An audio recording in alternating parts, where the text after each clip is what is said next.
عليكم ورحمة الله وبركاته. ازيكم يا احلى متابعين؟ هنعمل النهاردة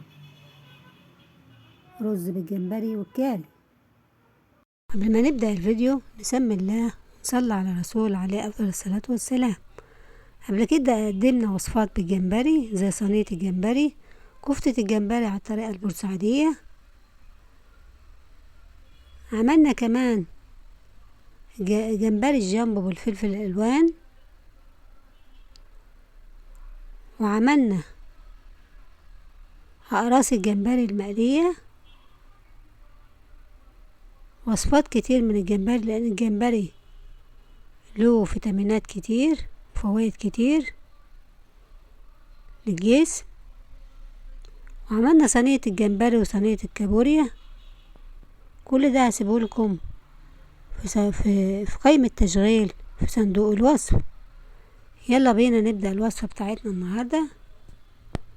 هنجيب جمبري طبعا بننضفه ونشيل منه الحتة اللي بتبقى الشريط اللي بيبقى موجود دون الاسود ده، مهم ان انت تشيليه عشان يمنع الزفارة من الجمبري.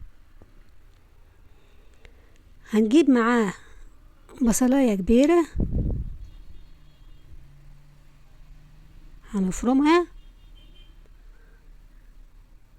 وهنعمل ومعاه توم. طبعا التوم ده روح اي اسماك.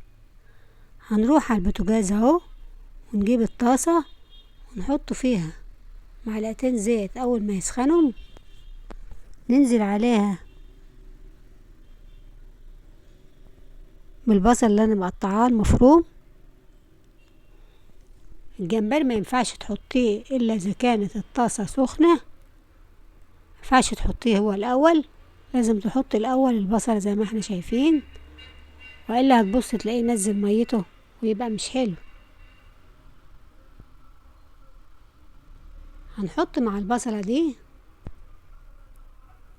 لو حطيت لها شوية ملح هتدبل معاكي وتديكي لون حلو. هنحط كمان فلفل اسود. اول ما البصلة تبدأ تصفر وتدبل هنزل عليها، وبعدين هننزل بالجمبري زي ما احنا شايفين. بياخد من الطعم بتاع البصل اللي دبلت مع البهارات اللي هنحطها، وفي تومة كمان حطيناها. طبعا اي اسماك او اي جمبري او اي حاجة لازم التوم ومعاهم الكمون، من الاساسيات اللي لازم تعمليها. هنحط زي ما احنا شايفين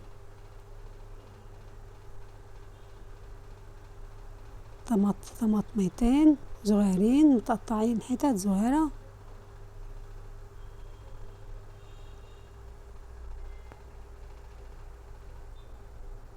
معاهم فلفل احمر متقطع حتت صغيرة برضو. وهحط بقى الكاري، وده من الاساسيات. ما قدرتش اعمل الصيادية لان الصيادية في الحر صعبة. فلفل اسود وده اساسي.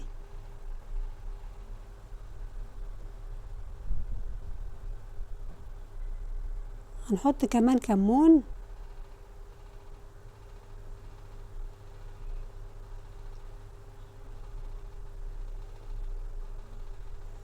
الكاري هو اللي حطيت معلقة كبيرة لان الكاري طبعا هو ده اللي هيدي اللون بتاع الرز ويخليه اصفر.